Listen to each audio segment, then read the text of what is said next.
मैं हूं Imran sir and you are watching perfect classes. तो कैसे हैं आप लोग? ठीक है, चलिए। और कोई दिक्कत, कोई दुख, कोई समस्या हो तो मुझे कमेंट करके बताइए, मैं आपके दुख और समस्या को बिल्कुल दूर कर दूंगा। अब इमरान सर के रहते किसी भी प्रकार का किसी भी समस्या को हल आपके सामने हो जाएगा। ठीक है, चलिए। जैसे कि आज हम लोग करने वाले हैं एक मैथ का बहुत ही सिंपल चैप्टर है जिसको हम लोग बोलते हैं प्रोबेबिलिटी।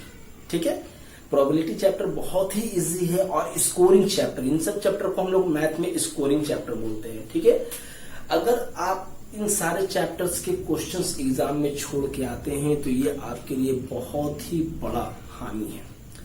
इन सारे चैप्टर्स के क्वेश्चन किसी भी कीमत पे छूटने नहीं चाहिए, बहुत ही इजी है। तो मैं आप लोग को घिसा पिटा चीज नहीं बताऊंगा आज प्रोबेबिलिटी में, क्योंकि प्रोबेबिलिटी बहुत इजी चैप्टर है और आप लोग पढ़ भी चुके होंगे और आप लोग को मालूम भी होगा। ठीक है, मगर मैं आप लोग का एक रिवीजन करवा देता हूँ प्रोबेबिलिटी के ऊपर। ठीक है, सबसे पहला तो प्रोबेबिलिटी का हमारा जो सिंबल होता है जिसको हम लोग पी से नोट करते हैं। ठीक है, और इसमें एक सिंगल फॉर्मूला है जो कि सबको जानता है, probability of any event equal to number of favorable outcome divided by total number of outcomes। ठीक है, एक तरीका से ये हमारा एक सिंगल फॉर्मूला है जिसका हम लोग प्रोबेबिलिटी में इस्तेमाल करते हैं। फेवरेबल आउटकम मतलब हम लोग को जो चीज फाइंड करना है उसके फेवर में कितने आउटकम्स हैं, और टोटल नंबर ऑफ आउटकम्स जिस चीज को हम लोग फाइंड कर रहे हैं उसके आउटकम्स कितने हैं। ठीक है, एक तरह से एक चीज मैं आप लोग को और बताना चाहता हूं कि ये प्रोबेबिलिटी जो है इसको अगर सिंपल लैंग्वेज में अगर हम लोग बोले तो ये मतलब होता है एज्यूम करना। अगर हिंदी में वो बोलना चाहूं तो इसको मैं बोलता हूं अंदाजा लगाना। अंदाजा लगाना, ठीक है, अंदाजा लगाना, इसको मैं बोलता हूं अंदाजा लगाना प्रोबेबिलिटी का मतलब। तो इसमें एक चैप्टर है जिसमें बहुत सारे बच्चों को कंफ्यूजन क्रिएट होता है। ठीक है, या उन्हें समझ में नहीं आता है क्योंकि वो उस चीज से जुड़े हुए नहीं है। तो वो चीज मैं आप लोग के लिए इजी करना चाहता हूँ। इसमें एक क्वेश्चन का टाइप है जिसको हम लोग बोलते हैं प्लेइंग कार्ड्स, जिसको हिंदी में हम लोग ताश बोलते हैं। ठीक है, प्लेइंग कार्ड्स ताश बोलते हैं। ठीक है, deck of playing card, deck का मतलब होता है ताश का गड्डी। ठीक है, डेक ऑफ प्लेइंग कार्ड्स। इसमें बहुत सारे बच्चे जो ताश नहीं देखे हैं या नहीं खेले हैं या नहीं घर में जो लोग से मिले जुले होंगे तो समझ में आ जाता है, मगर बहुत सारे बच्चे तो पढ़ने लिखने वाले बच्चे होंगे तो ताश से कोई लगाव नहीं है, उनको कहाँ से समझ में आएगा। ठीक है, उसमें उनको जो है बहुत सारा दिक्कत या परेशानी होता है, मगर बाद में वो भी धीरे धीरे समझ जाते हैं। तो ये वीडियो आपके लिए बहुत लाभदायक होगा। जिन्हें दिक्कत होता है, जिन्हें समझ में नहीं आता, वो देख के एकदम आसानी से पकड़ सकते हैं। तो वीडियो को लास्ट तक जरूर देखिएगा, स्किप नहीं करिएगा। ठीक है, अगर आप स्किप करिएगा तो आप वीडियो को समझ नहीं पाइएगा और आपको फिर दिक्कत होगा समझने में। चलिए स्टार्ट करते हैं। तो प्लेइंग कार्ड्स मतलब ताश, इसमें टोटल नंबर ऑफ कार्ड्स आपका होता है 52। तो favourable total number of outcomes आपका 52 हो गया। ठीक है, इसको याद रखते हैं। अब आ जाते हैं, इसमें दो पार्ट है। पहला इसमें हम लोग आ जाते हैं ब्लैक कार्ड। ब्लैक कार्ड्स मतलब काले रंग के कार्ड कितने होते हैं, और रेड कार्ड्स मतलब लाल रंग के कार्ड कितने होते हैं। तो ब्लैक कार्ड जो आपका होता है वो टोटल आपका 26 होता है, और रेड कार्ड जो होता है वो टोटल आपका 26 प्लस 26 52 हो गया, दो डिवीजन हो गया आपका। ठीक है, अब याद रखिए इसमें ब्लैक कार्ड में भी आपका दो टाइप्स होते हैं, 2 टाइप्स, और रेड कार्ड में भी आपके 2 टाइप्स होते हैं। ठीक है, ब्लैक कार्ड में 2 टाइप्स, एक होता है आपका स्पेड और दूसरा आपका होता है क्लब। ठीक है, और रेड कार्ड्स में जाते हैं, एक होता है आपका हार्ट और एक आपका होता है डायमंड। अब इसमें क्या डिवीजन है, स्पेड आपका टोटल 13 होते हैं, क्लब भी आपके 13 होते हैं, हार्ट भी आपके 13 होते हैं, और डायमंड भी आपके 13 प्लस 13 प्लस 13 प्लस 13 मतलब 52।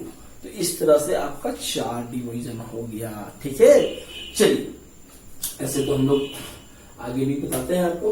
अब जैसे नंबरिंग कर लेते हैं, टोटल नंबर ऑफ कार्ड्स 13 हो गए। 1 2 3 4 5 6 7 8 9 10 11 12 और 13। ठीक है, अब स्पेड होंगे वो भी 13 होंगे, क्लब होंगे वो भी 13 होंगे, हार्ट भी 13, डायमंड भी 13। मतलब आपका ये दोनों ब्लैक कार्ड्स आपके 13 है और ये दोनों रेड कार्ड्स भी आपके 13 है। अब यहाँ आ जाते हैं, ये एक्सेप्शनल हो गया 1 को हमारा कोई भी नंबर कार्ड नहीं होता, इस पे हमारा लिखा रहता है एस। इसको हम लोग हिंदी में बोलते हैं इक्का, जो कि सबसे बड़ा कार्ड होता है। ठीक है, एस। उसके बाद आपका यहां से लेकर आप आगे आएंगे यहाँ 10 तक, तो ये टोटल आपके होते हैं जिसको हम लोग बोलते हैं नंबर कार्ड्स। नंबर कार्ड तो आप लोग समझ रहे होंगे।